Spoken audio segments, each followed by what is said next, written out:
نحمده ونصلي علی رسول الکریم اما بعد۔ لوگوں نے پوچھا ہے کہ پڑھے لکھے لوگ ناستک اور ملحد کیوں بنتے ہیں کہ اللہ ہی کو نہیں مانتے ہیں؟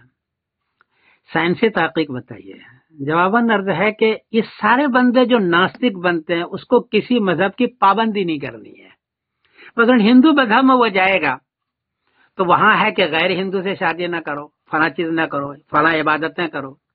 مسلمان میں کہے گا تو کہے گا کہ غیر مسلم سے شادی نہ کرو اور نماز پڑھو، روزہ رکھو۔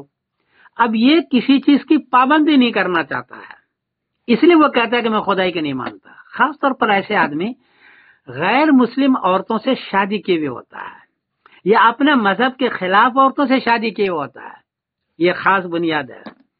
اب اگر وہ مثلا جاوید اختر صاحب ہے، اس نے شادی کی ہے ہنی ایرانی سے اور یہ ہے آگ پرست عورت۔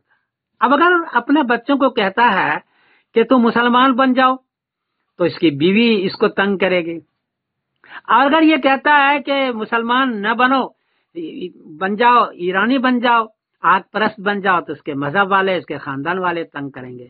ان دونوں سے چھوٹنے کے لیے، سارے پابندیوں سے چھوٹنے کے لیے وہ کہتا ہے کہ میں خدائی کو نہیں مانتا ہوں، اور ایک لچا پچا دلیل دے دیتے ہیں کہ دیکھیے غزہ کے اندر اتنے لوگ تنگ ہوئے اور دعائیں کی اور کوئی مدد نہیں ہے اللہ کی جانب سے، اس کا مطلب ہے کہ اللہ ہے ہی نہیں، یہ دلیل دیتے ہیں۔ لیکن اصل بنیاد یہ ہے، جتنے بھی آپ دنیا میں سیلیبریٹی دیکھیں گے، بڑے بڑے لوگوں کو دیکھیں گے، اس نے شادی کی ہے غیر مسلم میں، ہندو میں، عیسائی میں شادی کی ہے، تو گھر میں مذہب کی بات وہ نہیں کرتا ہے، کیونکہ بچوں کو یہ کہے گا کہ تم مسلمان بنو تو اس کی عورت تنگ کرے گی، اور اگر بچوں کے کہتے ہیں کہ تم غیر مسلم بن جاؤ، ہندو بن جاؤ، عیسائی بن جاؤ، تو پچھلے والے خاندان والے وہ تنگ کریں گے۔ اس لیے وہ وہاں اپنے بزنس کی بات تو کرتا ہے، مکان اور جائیداد کی بات تو کرتا ہے، فلم کی بات کرتا ہے، مذہب کی بات وہ نہیں کرتا۔ اس سارے کا حال یہی ہے۔ حضرت عمر رضی اللہ عنہ نے اسی لیے کہا تھا کہ یہود نصارہ سے شادی نہ کرو ورنہ تمہاری اولاد یہود نصارہ بن جائے گی۔ ہم تو ابھی دنیا میں دیکھتے ہیں کہ بڑے بڑے سیلیبریٹی جو بڑے بڑے لوگ ہوتے ہیں، غیر مسلم میں شادی کی تو خود وہ غیر مسلم کی طرح ہو گیا یا ناستک ہو گیا اور خدا کو نہیں مانتا ہے یا کسی مذہب کو نہیں مانتا ہے۔